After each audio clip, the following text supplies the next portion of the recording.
143. Pernikahan Jordan. Tak terasa usia kandungan Anidia sudah memasuki bulan kelima. Hari ini adalah hari yang ditunggu-tunggu oleh Jordan dan Lisa, karena hari ini adalah hari pernikahan mereka. Anidia sedang bersiap-siap untuk pergi ke tempat diadakan pesta pernikahan Lisa sahabatnya.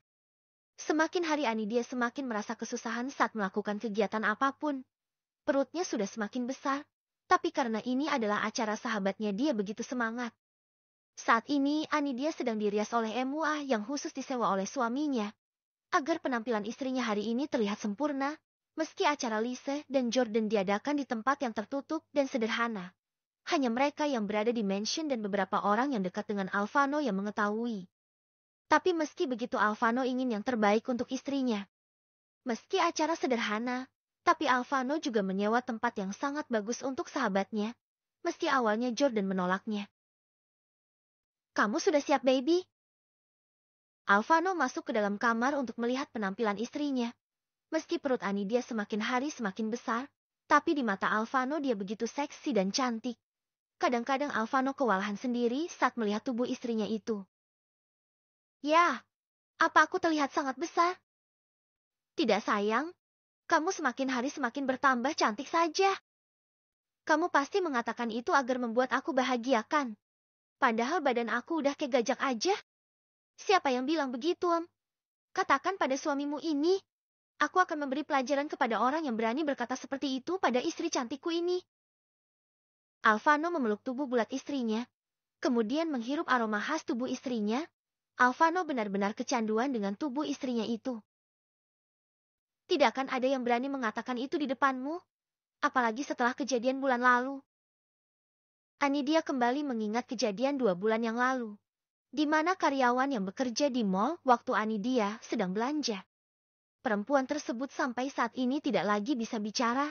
Awalnya Anidia tidak mengetahui tentang itu semua, tapi If keceplosan mengatakan itu semua. Flashback. Kamu dari mana sih? Tanya Anidia saat melihat If yang baru pulang entah dari mana. Aku habis dari rumah perempuan yang kemarin menghina nyonya. Ngapain kamu ke sana? Bukannya kemarin Alvano membawanya? Ya, sekarang dia sudah tidak akan lagi bisa bicara hal-hal yang melukai orang lain. Kenapa? Tanya Anidia penasaran. Karena Tuan sudah itu, aku ke toilet dulu ya, Kak Anidia. Evelyn Eve yang hendak lari langsung menghentikan langkahnya. Dia berbalik menatap ke arah Anidia dengan wajah cengar-cengnya. Katakan apa yang sudah suamiku lakukan pada perempuan itu. Tanyakan saja pada suami nyonya langsung. Aku juga tidak terlalu tahu tentang itu semua. Kalau kamu bohong, aku akan membuat nasibmu sama seperti karyawan tersebut. Ancam Anidia yang langsung membuat Eve menelan ludahnya kasar. Aku akan mengatakannya. Tuan mengambil pita suaranya. Jadi sekarang dia tidak lagi bisa bicara. Dasar psikopat. Aku akan menghukumnya saat dia kembali nanti. Anidia meremas bantal imut yang berada di depannya dengan kekuatan penuh. Jangan bilang kalau aku yang memberitahu kepada Anda ya nyonya. Ucap Eve memohon. Akan aku pikir-pikir dulu. Flash off. Aku nggak akan diam saja saat melihat dan mendengar seseorang menghina istriku. Apalagi mengatakan sesuatu yang membuat istriku sedih. Alvano mengecup bibir istrinya berulang kali sehingga membuat istrinya kesal. Sudah Al, kita udah terlambat. Ayo kita pergi sekarang. Anidia segera menarik tangan suaminya menuju pintu. Di depan semua orang sudah siap dengan setelah masing-masing. Tinggal tunggu Tuan dan Nyonya mereka saja. Setelah Alvano dan Anidia datang, mereka semua segera pergi meninggalkan mansion. Dari kejauhan seseorang terus memantau kepergian mobil Alvano. Orang tersebut bukan lain adalah Hesti Damora, anak semata wayang Horse yang waktu itu bertemu dengan Alvano di luar negeri. Aku diam karena aku jatuh hati padamu. Tapi saat melihat keadaan ayahku yang seperti sekarang aku sangat membencimu. Aku akan membalas perbuatanmu pada ayahku. Gumam Hesti. Setelah itu dia segera mengikuti mobil Alvano dari kejauhan. Ikuti mereka dari jarak jauh. Jangan sampai mereka mengetahui kalau kita mengikuti mereka. Tentu sayang. Pria yang sedang mengemudi tersebut adalah kekasih Hesti, kekasih untuk dijadikan ajang balas dendam kepada Alvano. Anidia saat ini sedang menyaksikan acara pernikahan sahabatnya. Pipit dan Anidia menjatuhkan air matanya saat melihat pernikahan sahabat mereka, termasuk Zira juga. Dia ikut sedih saat melihat adegan di depannya saat ini. 1 jam setelah itu, mereka langsung memberikan selamat kepada pengantin baru tersebut. Semua acara sudah dilakukan. Pipit Anidia sangat sedih. Meski setelah menikah Lisa akan tinggal di pavilion belakang yang sudah Alvano siapkan untuk sahabatnya. Tapi dia merasa sedih sekaligus senang. Semoga kau cepat menyusul. Jangan lama-lama nanti dia diambil sama Jalang. Ucap Lisa tersenyum sekaligus sedih. Pipit hanya tersenyum. Dia tidak ingin membuat sahabatnya sedih di hari bahagianya. Pipit melihat ke arah petir yang sedang mengobrol dengan beberapa pengawal. Apa mungkin dia akan menerimaku? Secara aku tidak sama dengan perempuan lain. Aku tidak sempurna seperti perempuan lain. Pipit meneteskan air matanya saat mengingat itu semua. Saat ini, giliran Anidia. Alvano dengan sigap mengikuti istrinya. Saat Anidia hendak bangun, Alvano langsung berjongkok di depan sang istri. Lepaskan heelsnya, baby. Jangan bikin aku malu, sayang. Meski di sini tidak ramai orang luar, tapi aku malu. Bisik Anidia. Jangan pikirkan tentang orang lain, sayang. Aku tidak peduli dengan mereka. Yang penting kamu nyaman itu udah cukup. Alvano langsung melepaskan heels yang dikenakan oleh istrinya. Baiklah, Anidia sangat malu. Dia berjalan tanpa alas kaki menuju ke arah Lisa dan Jordan. Kenapa? Tanya Lisa saat melihat wajah kesal sahabatnya. Anidia memberi kode ke arah kakinya. Lisa yang mengerti langsung tersenyum. Dia melihat Alvano, pria kejam yang paling ditakuti itu sedang menenteng heels di tangannya. Setelah memberi kado dan ucapan selamat kepada sahabatnya, Anidia segera turun dari sana. Makan yuk. Ajak Anidia pada Zira, Pipit, Olen, dan Eve. Ayo. Eve orang yang paling semangat saat Anidia ajak makan. Setelah itu baru diikuti oleh Pipit dan yang lainnya. Dari kejauhan Hesti berdiri sedang melihat ke arah Anidia. Dia memakai pakaian pelayan yang sedang mengantar makanan dan minuman kepada para tamu. Meski acara tersebut banyak dihadiri oleh pengawalnya Alvano, tapi mereka tetap melayani semua tamu, baik tamu luar atau pengawal. Permisi Nyonya, mau mencoba varian terbaru dari tempat kami bekerja? Tanya Hesti pada Anidia. Boleh. Hesti tersenyum kemudian memberikan cake yang tadi dibawa olehnya. Eve yang melihat Hesti tersenyum langsung mengambil cake tersebut. Aku saja yang makan duluan. Kebetulan aku sangat ingin cake ini. Eve langsung mengambil cake tersebut. Hesti langsung menatap kesal ke arah Eve. Saya permisi Nyonya. Hesti langsung pergi dari sana saat melihat petir yang mendekat ke arah mereka. Aku seperti merasa ada yang aneh pada perempuan itu. Ucap Olen. Ya, aku juga merasakan hal yang sama. Balas Pipit yang menyadari hal yang sama. Eve langsung membuang cake tersebut, kemudian menelpon seseorang di luar sana. Ada apa? Tanya petir. Sepertinya ada orang luar yang masuk kemari. Jawab Eve.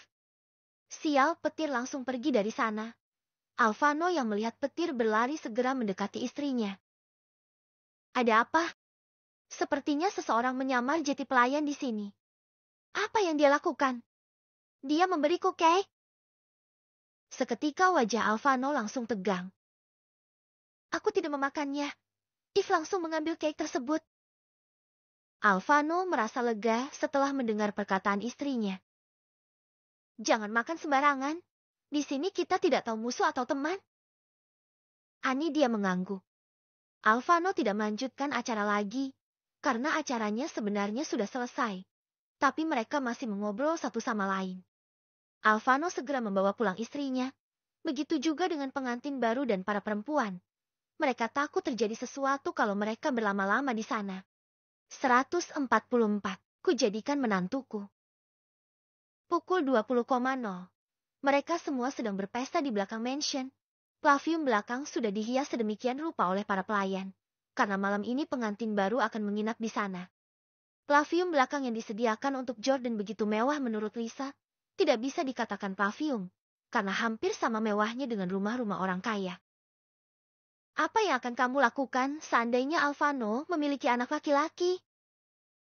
Tanya Jordan pada petir di saat pertengahan pembicaraan mereka. Aku akan mengajarinya cara merayu perempuan. Aku akan mengajarinya agar sama sepertiku. Jawab petir bangga pada dirinya sendiri. Kalau seandainya dia perempuan, apa yang akan kamu lakukan? Tanya Lisa yang mulai dekat dengan orang-orang mansion kecuali Alvano. Aku akan menjodohkannya dengan putraku. Seketika wajah petir langsung berubah. Dia segera menoleh ke arah Pipit yang hanya diam saja saat mendengar ucapan petir tadi. Lisa juga merasa tidak enak setelah mengatakan itu tadi. Dia kasihan melihat sahabatnya itu. Anidia yang melihat Susana mulai canggung langsung membuka topik. Karena Anidia sudah tahu semuanya. Kalau anakku laki-laki, aku akan menjauhkannya dari kau. Dan jika dia perempuan, aku akan menyuruh Pipit yang merawat putriku. Aku suka kalau Pipit yang mengajarinya. Apalagi cara menghadapi pria-pria seperti kamu. Hahaha.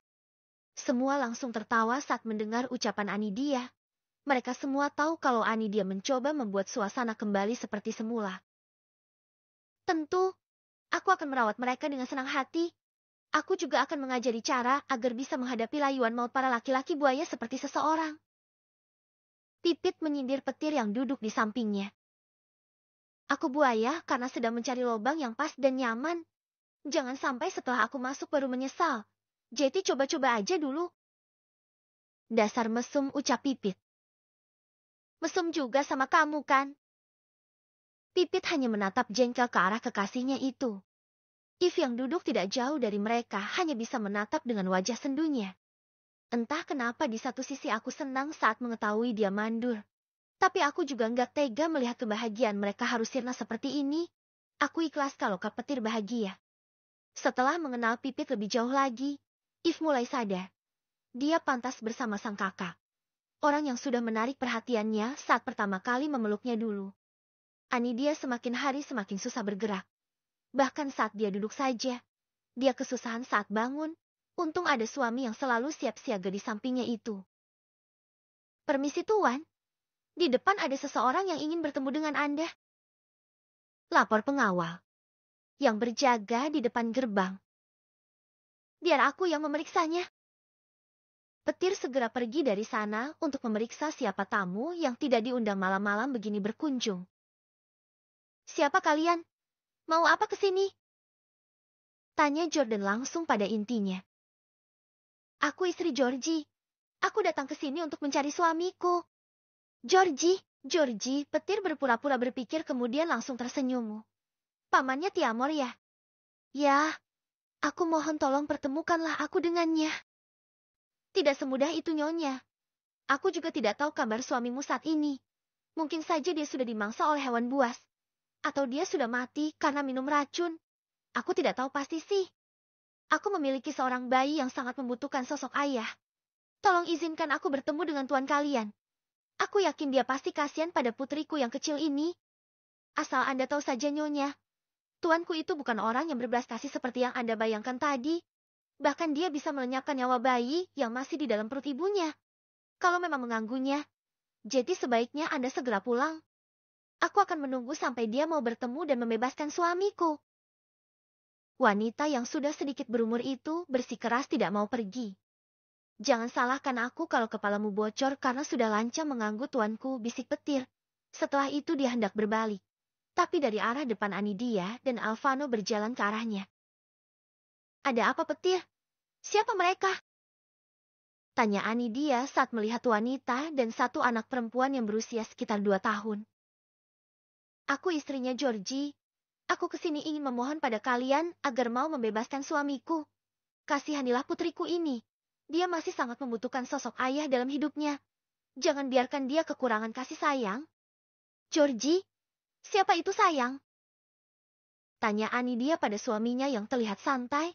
Sebelah tangannya dimasukkan ke kantong celananya, sementara sebelah lagi memeluk tubuh istrinya. Aku tidak mengenalnya, baby. Mungkin dia salah alamat. Bohong Alvano. Tidak, Nyonya. Georgie dibawa oleh mereka semua secara paksa. Aku melihatnya, dan mereka juga menyebut nama Alvano di sana. Bantah perempuan itu. Mungkin saja musuhku sengaja membawa-bawa namaku agar istri dan keluarganya percaya sangkal Alvano. Tidak, Nyonya. Aku melihat beberapa anak buah yang sering menjaga Anda juga ikut serta saat membawa suamiku. Hicks, Mama. Aku mau puyang. Di mana ayah? Anidia teriris saat mendengar suara tangis anak perempuan tersebut. Kalian jangan pikirkan kesalahannya. Tapi kalian lihatlah putrinya. Dia sangat sedih kehilangan sosok ayah yang biasa menyayanginya. Sayang, apa benar kamu tidak tahu? Apa kamu tidak percaya pada suamimu ini, baby? Bukan begitu, sayang. Aku hanya bertanya saja. Mana mungkin aku tidak percaya pada suami tampanku ini? Tidak bisakah mereka lihat kalau aku masih di sini? Petir, urus masalah ini ya. Siap, Berta. Petir langsung tersenyum dan melihat ke arah anak perempuan itu. Bagaimana kalau aku mengadopsi anakmu ini? Aku akan menyayanginya sama seperti Georgie menyayanginya. Bahkan aku bisa lebih menyayanginya. Enggak, terima kasih. Dengan wajah kesal perempuan tersebut segera pergi dari sana. Ternyata di depan gerbang sudah ada mobil yang menunggu kedatangannya sejak tadi. Benar-benar sialan. Bahkan mereka pandai berpura-pura orang tersebut bukan lain adalah istri asli Georgie. Dia sengaja menyuruh orang lain yang memiliki anak menyamar jati dirinya, agar Anidia luluh. Tapi rencana gagal total. Setelah ini bagaimana, Nyonya? Aku nggak tahu. Mereka segera pergi dari sana dengan wajah kesal dan marah. Apa tadi kau serius meminta perempuan itu untuk mengadopsi anaknya? Petir langsung terdiam sesaat mendengar ucapan Pipit. Tentu, aku akan mengadopsi anak dari panti asuhan untuk kita rawat bersama-sama. Bagaimana menurutmu? Pipit hanya diam saja sambil menunduk. Kamu sempurna. Kenapa harus mengadopsi anak? Kamu bisa menikah dan memiliki banyak anak, tidak perlu mengadopsinya. Petir langsung terdiam. Dia bisa melihat dengan jelas wajah sedih dan terluka Pipit. Punyaku sudah tidak berfungsi saat dekat dengan perempuan lain. Mau mencobanya? Dasar mesum, kesal Pipit. Setelah itu segera pergi menuju kamar tempat dia menginap. Setelah Lisa menikah otomatis dia juga akan ikut tinggal di sana dong. Meski bukan di pavilion belakang dengan Lisa. Tapi kau menyukainya kan? Teriak Petir saat Pipit sudah menaiki anak tangga menuju kamarnya. Benar-benar pria mesum. Dia sangat imut saat sedang marah seperti itu. Tapi aku benar-benar jatuh cinta pada perempuan yang selama ini aku bilang gila. Kekeh Petir mengingat saat bertemu Petir di masa lalu. Bahagia banget kelihatannya. Ucap Eve yang duduk di sofa. Ya, aku bahagia. Tapi tidak dengannya. Aku merasa aku selalu salah bicara saat dengan dekat dengannya. Kenapa? Dia sudah tidak sempurna seperti perempuan kebanyakan. Kemungkinan dia bisa punya anak hanya 2%. Aku tidak tahu cara menghiburnya dengan benar. Aku turut sedih atas duka kalian. Makasih banyak. Kamu memang adik perempuan terbaikku. Petir segera memeluk tubuh Eve. Refleks Eve memejamkan matanya kemudian menghirup aroma tubuh Petir dengan tenang. Aku enggak apa-apa kamu bersama yang lain. Asal aku selalu bisa dekat dan dipeluk seperti ini olehmu. Itu sudah lebih cukup bagiku, batin Eve. Ke-140